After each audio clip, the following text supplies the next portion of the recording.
Marwar bulletin देखने वाले सभी दर्शकों को चंद्रमोहन कल्ला का नमस्कार। राम राम ने खम्मा गणिसा। राजस्थान की राजनीति में जबरदस्त उफान आया हुआ है।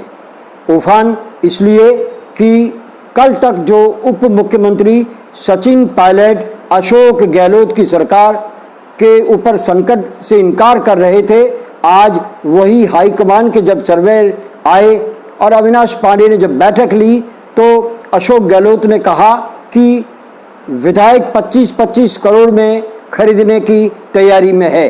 तब सचिन पायलट ने बीच में टोकते हुए कहा कि ऐसी कोई जानकारी उन्हें नहीं है। तब अशोक गहलोत ने तेवर दिखाते हुए कहा कि मैं राजस्थान का मुखिया हूं और हर पल की खबर मेरे पास में है कि किस तरह से हॉर्स ट्रेडिंग हो रही है। तो सचिन पायलट बोले, मैं भी प्रदेश का कांग्रेस अध्यक्ष हूं, मेरे पास में ऐसी कोई सूचना नहीं है। इस तर्क वितर्क के बीच में एक बात तो स्पष्ट हो गई कि राज्यसभा के चुनावों से ठीक पहले कांग्रेस फिर एक बार दो फाड़ नजर आने लगी है। जबकि दूसरी ओर अगर हम बात करें मध्य प्रदेश की, तो मध्य प्रदेश में सिंधिया ने जिस तरह से भाजपा का साथ दिया था, उसी हालत में भारतीय जनता पार्टी राजस्थान में भी ऐसी ही तस्वीर पेश करने जा रही है। आकलन की बात करें तो अशोक गहलोत का ये दावा है कि 126 विधायक उनके साथ हैं, जिसमें निर्दलीय, कांग्रेसी व अन्य भी शामिल है। जबकि पता चला है कि 36 विधायक सचिन पायलट के साथ में भारतीय जनता पार्टी से हाथ मिलाने को तैयार हैं, ऐसा कांग्रेस के सूत्रों ने बताया। जबकि हाईकमान के पर्यवेक्षक और अविनाश पांडे के सामने अशोक गहलोत ने तो यहां तक कह दिया, अगर मेरे पास में जानकारी नहीं होती तो मैं हमारे मुख्य सचेतक महेश जोशी को एसीबी में मामला दर्ज करवाने की बात नहीं कहता। तो इस तरह से राजस्थान में एक तरह से राजनीतिक उफान आया हुआ है।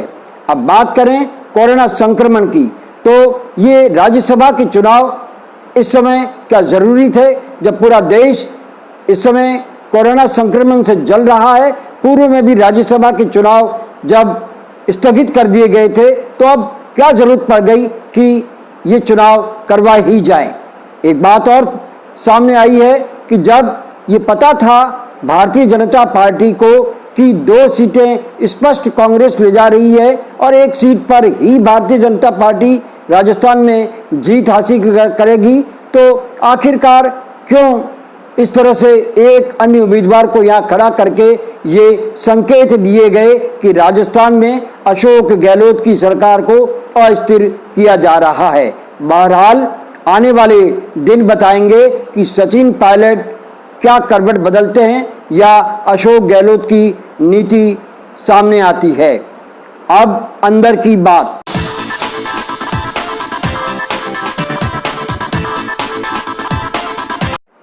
जोधपुर में कोरोना संक्रमण रुकने का नाम नहीं ले रहा है।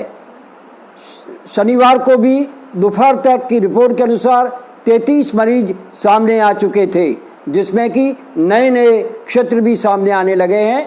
प्रताप नगर से सटी कमला नेहरू नगर में भी अब रोगी बढ़ने लगे हैं, वहीं दूसरे अन्य क्षेत्रों में भी रोगी सामने आए हैं। इससे ये बात तो जाहिर हो गई, अनलॉक्ड होने के बाद में लोग लापरवाह हैं और एक जगह से दूसरी जगह जाकर ये संक्रमण फैला रहे हैं। उधर बीकानेर में आज हल्के भूकंप के झटके महसूस किए गए। इसके साथ ही हमारा आज का ये समाचार बुलेटिन यहीं समाप्त होता है। अगले समाचार बुलेटिन के साथ फिर हाजिर होंगे, तब तक के लिए हमें आज्ञा दीजिए। जय हिंद।